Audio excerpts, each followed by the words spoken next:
Hello, it's Dr. Rhonda Johnson. Today is Tuesday, August 23rd, 2022, and today I'm doing a COVID update.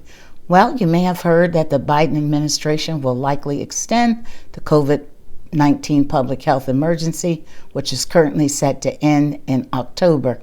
But I think the big news from the federal government is that it is going to stop buying vaccines, treatments, and tests as early as this fall, according to the White House COVID czar, Dr. Ashish Jha, who said last week that this is going to be the end of the emergency phase where the U.S. government is buying vaccines, buying the treatments, and buying the diagnostic tests. Apparently, the federal government wants to get out of the business of day-to-day running of the pandemic and transition to investments in the development of the next generation of vaccines and in pandemic preparedness. This is because Congress has not approved additional funding for the pandemic. So going forward, sometime this fall, you will likely get a monoclonal antibody or Paxlovid from your doctor or the hospital, and your insurance will likely need to approve it or pay for it. And then my guess is by this time next year, the vaccines also are going to have to be covered by the private insurers, but we don't know for sure. For the uninsured, what does this mean? It is not clear who's going to cover these services. And we know there are a lot of people who are uninsured in this country. Changing topics. What is the current variant situation?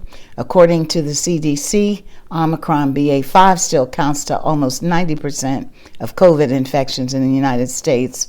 Other variants are BA.4.6 at 6%, BA.4 at 4%, and BA.2.12.1 less than 1%.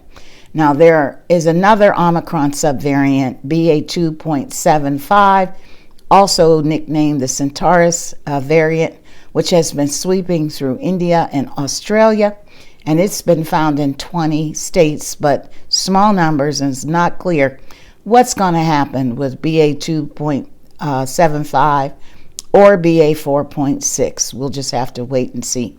Now, a change in the therapeutics. Pfizer Pharmaceuticals says that Paxlovid does not really work well for people at low risk of severe COVID disease. Now, if you're at high risk, Paxlovid seems to be effective. And remember, for right now, it remains free. It's paid for by the federal government. Lastly, in terms of the COVID vaccines, both Pfizer and Moderna are planning an Omicron-specific bivalent booster vaccine. I know it's going to be available for adults. I don't know about boosters for children, and it's expected to become available September and October.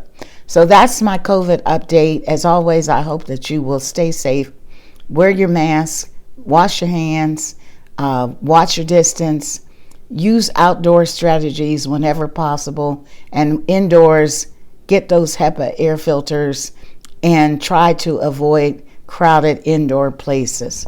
That's my message. Take care, folks.